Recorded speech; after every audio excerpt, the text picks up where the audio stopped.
Hello, my name is Tal Ben-Shahar. I'm a student and a teacher in the area of positive leadership.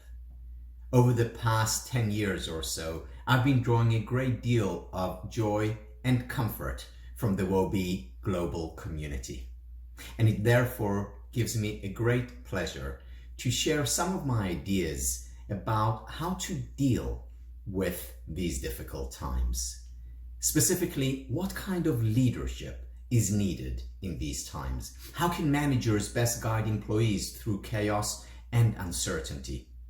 Well, back in the 1970s, organizational scholar Robert Greenleaf pointed out that the truly extraordinary leaders in history embraced the tenets of servant leadership.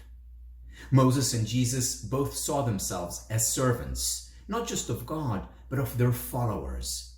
Thousands of years later, Gandhi and Mandela followed in the footsteps of the great religious leaders.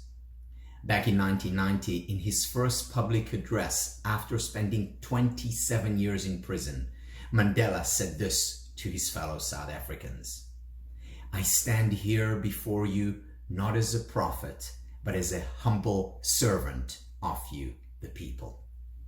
In organizations, servant leaders essentially append the typical organizational chart. Most charts have the CEO, president, or managing director at the top, then senior management just below, then middle management. At the very bottom, you find line employees. Servant leaders take this organizational chart and turn it upside down so that they are at the bottom, serving the rest of the organization. In a way that goes beyond just statements, they genuinely seek to serve those who would typically be under them. Servant leadership drives superior results for the individual and the group, for businesses and families alike. It is especially important in the midst of uncertainty, when the path forward is unclear and visibility is fuzzy. But how does one become a servant leader and bring out the best in oneself and in others? Chief among the essential characteristics of a servant leader is listening. According to Robert Greenleaf, a servant leader responds to any problem by listening first, because it is listening that builds strength in other people. Listening is about expressing genuine interest in what the other person is thinking, experiencing, and needs in order to work or feel better.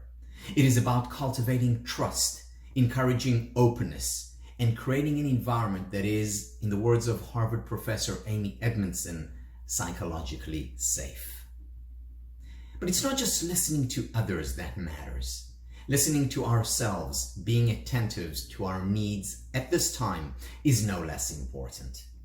Even though most of us are not flying around the world right now, we should remember the advice we received each time we boarded a plane: to put our own oxygen mask on first. To help another in a time of crisis, one needs first to help oneself. Listen first ought to be our battle cry as we confront complex challenges and traverse treacherous terrains. A commitment to listen and to serve may not guarantee success, but it significantly increases the likelihood that we will emerge stronger and better from the experience as individuals and as organizations.